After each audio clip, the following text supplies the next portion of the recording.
ನಮ್ಮ ಚಿಂತಾಮಣಿ ನ್ಯೂಸ್ ಕನ್ನಡಕ್ಕೆ ಸ್ವಾಗತ. ಮಹರ್ಷಿ ವಾಲ್ಮೀಕಿ ಹಗರಣ ಹಾಗೂ ಮೂಢ ಹಗರಣಗಳ ಬಗ್ಗೆ ಸರ್ಕಾರದ ವಿರುದ್ಧ ವಾಗ್ದಾಳಿ ನಡೆಸಿದ ವಿಧಾನಸಭೆ ಮಾಜಿ ಡೆಪ್ಯೂಟಿ ಸ್ಪೀಕರ್ ಮಾಜಿ ಶಾಸಕ ಜೆ.ಕೆ. ಕೃಷ್ಣಾರೆಡ್ಡಿ. ಈ ನಿಯಮದಿಂದ 127 ಕೋಟಿ ವರ್ಗಾವಣೆ ಆಗಿದೆ.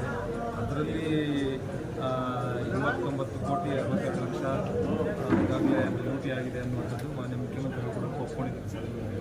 ಉಳಿದಿರ್ತಕ್ಕಂಥ ಇದನ್ನು ವಸಂತನಗರ ಶಾಖೆಯಿಂದ MG ರೋಡ್ಗೆ ವರ್ಗಾವಣೆ ಆಗಿರ್ತಕ್ಕಂಥದ್ದು ಅದು ಮೊದಲನೇ ಅಪರಾಧ. ಮತ್ತು MG ರಸ್ತೆಯಿಂದ ಹೈದರಾಬಾದ್ಗೆ ಫಸ್ಟ್ ಬ್ಯಾಂಕ್ಗೆ ಮತ್ತು ಉತ್ತರಾಖಂಡ ಬ್ಯಾಂಕ್ ಲಿಮಿಟೆಡ್ ಇವೆಲ್ಲ ಕೂಡ ಮೂಢ, ಭಾಳ ಮುಖ್ಯವಾಗಿ ಮೂಢ ಭಾಳ ಸ್ಪಷ್ಟವಾಗಿದೆ. ಡಿನೋಟಿಫಿಕೇಷನ್ ಆದಮೇಲೆ ಸತ್ತಿರೋರ ಹೆಸರಲ್ಲಿ ಡಿನೋಟಿಫಿಕೇಷನ್ ಆಗಿರ್ತಕ್ಕಂಥದ್ದು ಮತ್ತು ಅದು ಭಾಳ ಗೊಂದಲ ಇದೆ. ಹಾಗಾಗಿ ಅದರ ಬಗ್ಗೆ ಕೂಡ ಇವತ್ತು ಮೈಸೂರಿಗೆ, ಕೆಂಗೇರಿಯಿಂದ ಮೈಸೂರಿಗೆ ಕಳೆದ 7-8 ದಿನಗಳ ಕಾರ್ಯಕ್ರಮವನ್ನು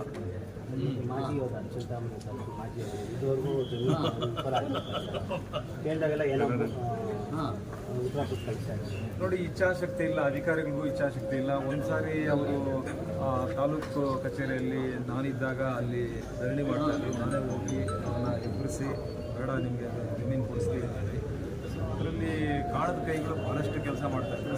ಇವತ್ತು ಬೆಳಗ್ಗೆ ಕೂಡ ಬಂದಿದ್ದರು, ನಮ್ಮ ಸಂಸದರು ಕೂಡ ಒಂದು ಪತ್ರವನ್ನು ತಂದಿದ್ದರು. ನೀವು 11 ಗಂಟೆ ಮೇಲೆ ಬನ್ನಿ ಕಾರ್ಯಕ್ರಮದಲ್ಲಿ ಹಾಗೆ ಸಂಸದರು ಕೂಡ ಒಂದು ಪರಿಪತ್ರವನ್ನು ಕೊಟ್ಟು ಅವರು ದಿಶಾ ಮೀಟಿಂಗಲ್ಲಿ ಮಾನ್ಯ ಜಿಲ್ಲಾಧಿಕಾರಿಗಳಿಗೆ ಕಟ್ಟಡವನ್ನು ತಕ್ಷಣ ಕೊಡಿಸುವಂಥ ಕೆಲಸವನ್ನು ಮಾಡ್ತೀನಿ ಕೊಡಬೇಕಾಗಿತ್ತು. ಇಷ್ಟರಲ್ಲೇ ಕೊಡಬೇಕಾಗಿತ್ತು. ಅದು ಕೂಡ ಭಾಳ ವಿಳಂಬ ಆಗಿದೆ.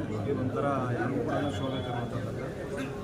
ದೇಶಕ್ಕಾಗಿ ದುಡಿದಿರ್ತಕ್ಕಂಥವ್ರಿಗೆ ಕೊಡಬೇಕು, ಕೊಡಿಸುವಂಥ ಕೆಲಸ ಸಂಸದರು ಕೊಡಿಸಿ ದಿಶಾ ಮೀಟಿಂಗ್ ಯಾವತ್ತಿರುತ್ತೆ ಆವತ್ತು ಆ ಸಭೆಯಲ್ಲಿ ಹೆಚ್ಚು ಒತ್ತಡ ಮಾಡಿ ಕೆಲಸ